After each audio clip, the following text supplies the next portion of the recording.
Hello, everyone. My name is Javier Santiago, and it's nice to see you in this explanatory video about the past simple tense, the topic that we are going to develop along these weeks. Remember that this video is developed to 7th graders, and it is part of the flexible curriculum CCAB 2020. Currículo flexible, Colegio Cooperativo Antonio Villavicencio 2020. Para aprender y no para perder.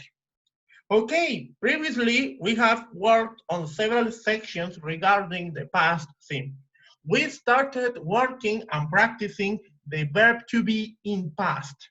Next, we started developing activities in order to identify the differences between regular and irregular verbs in past.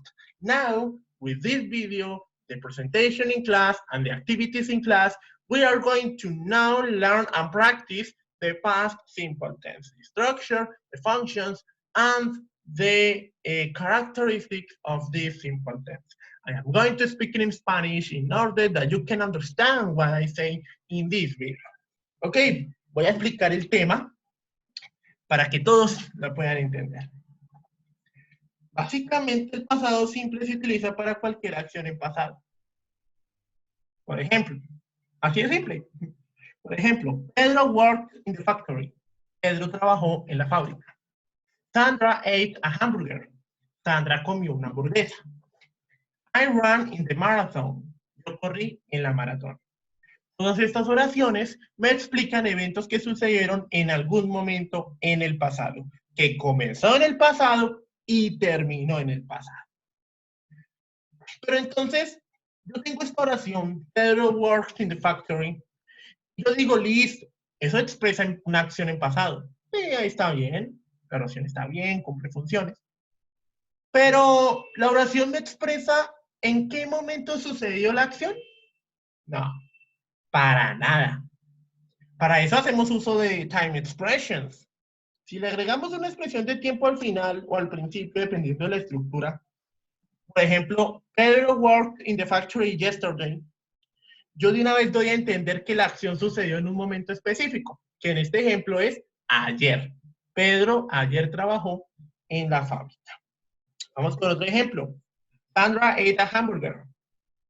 Ahí la acción se hizo en el pasado, sí. La estructura está bien, chévere, bacano. Pero ¿me dice algún momento específico donde sucedió la acción? No. Hacemos lo mismo. Si le incluimos una expresión de tiempo en pasado, podemos dar a entender el momento específico de la acción. Por ejemplo, Sandra ate a hamburger last Saturday.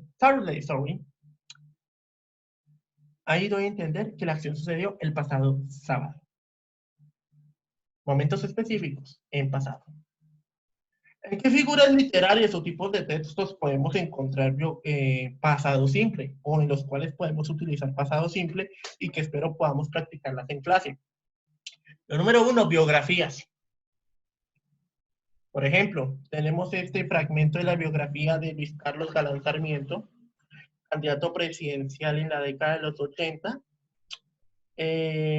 Podemos ver con los verbos que están subrayados en rojo, que están en una forma que es la forma en pasado simple.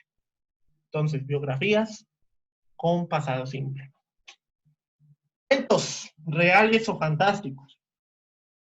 Puede ser el cuento de Blancanieves y los 7 enanitos. O puede ser una historia, o puede contarme usted qué hizo ayer. Puede ser la glamorosa historia del príncipe que se va en su corcel a una torre a rescatar a la princesa. O puede ser un día en que usted se cayó al piso, se tropezó y se cayó. Son historias reales y fantásticas y sucedieron en pasado. Por ejemplo, tenemos este fragmento del cuento de la Cenicienta, que en inglés es Cinderella.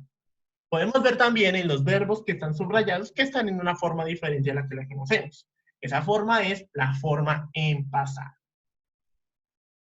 Y tenemos eventos históricos. Fundación de algunos lugares, descubrimientos, inventos, guerras, todo lo que haya sido sucesos que marcaron la historia.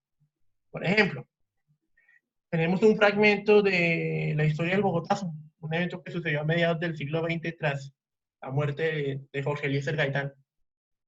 Vemos igual en los verbos subrayados en rojo que están en pasado. Entonces, podemos ver el pasado simple en biografías, cuentos reales o fantásticos y en sucesos históricos.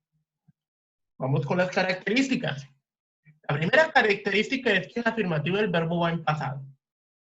Nosotros ya trabajamos verbos regulares y irregulares, las diferencias, todo eso lo vimos. Por ejemplo, James Rodríguez played in Bayern Múnich. Ahí el verbo está en pasado, played, porque es regular. I read 100 años de soledad. El verbo read, recuerden que es irregular, tipo 1. Entonces se escribe igual. La segunda característica es que en negativa y pregunta el verbo va en su forma original, tal como lo encuentran en el diccionario. ¿Por qué? Porque tenemos la presencia del auxiliar did. El auxiliar did no significa nada en español, sino que ayuda a la oración a tener un sentido negativo o de pregunta. Por ejemplo, James Rodríguez didn't play in Millonarios. James Rodríguez no jugó en Millonarios. Vemos el verbo play, que está en su forma original porque está el auxiliar did, que también puede ser did not. ¿Listo? Didn't o did not. Y tenemos también la pregunta, did you visit the National Museum? Aquí vemos que el verbo visit está en su forma original porque tenemos el auxiliar did. Vamos rápidamente con la estructura. Afirmativas, oraciones afirmativas. Tenemos que primero va el sujeto, luego va el verbo en pasado y luego va el complemento. Por ejemplo, Teacher Hyber studied in a public university. El profesor Hyber estudió en una universidad pública. Teacher Hyber, el sujeto, studied el verbo en pasado, in a public university, el complemento. Another example. I drank a lot of soda. Yo tomé mucha gaseosa. I, the subject, drank, the verb in past, a lot of soda is the complement. Sujeto, verbo y complemento. En negativas tenemos la inclusión del didn't, además de que el verbo va en su forma original. Primero va el sujeto, luego va el didn't, luego el verbo original y por último el complemento. Por ejemplo, you didn't wear a mask in the party. No usaste una máscara en la fiesta. You, el sujeto, didn't, el auxiliar, wear, el verbo original, a mask in the party, el complemento. Vamos con otro ejemplo. Martha didn't cook chicken for us. Martha, el sujeto, didn't, el auxiliar, cook, el verbo original, chicken for us, el complemento. Vamos con el tema de preguntas. Aquí hay que tener en cuenta que se invierten un poquito las partes, ya que el auxiliar did debe estar al principio de la pregunta. Luego del auxiliar va el sujeto. Acá también el verbo va en su forma original. Y por último tenemos el complemento y no deben olvidar el question mark. ¿Listo? For example, did you do your homework? ¿Hiciste la tarea?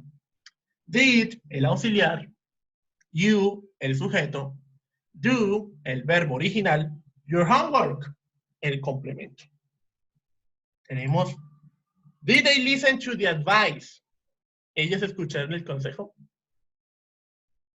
Did, el auxiliar, they, el sujeto, listen to, el verbo original, the advice, el complemento. Miren que no me olvido de los question marks. Y ya para finalizar tenemos las respuestas. Esto solamente se utiliza cuando la pregunta me pide solo que la respuesta sea o sí o no. Si la respuesta es afirmativa, tenemos que poner el yes, obviamente, el sujeto y el auxiliar did. Recuerden que el auxiliar did va para todos los sujetos. Did va para todos los sujetos. Yes, I did. Yes, you did. Yes, he, she, it did. Yes, we, they did. Y si la respuesta es negativa, fácil. No, I didn't. No, you didn't. No, he, she, it didn't. No, we, they didn't. ¿Listo? Chicos, esto lo vamos a expandir, lo vamos a extender un poco en la clase virtual y lo vamos a poner en práctica en las actividades en clase. No olviden darle like, suscribirse, si tienen preguntas, las hacen en la cajita de comentarios que yo estaré atento a responder a sus preguntas. Chicos, yo fui el profesor Javier Santiago, se me cuidan mucho y nos vemos en una próxima oportunidad.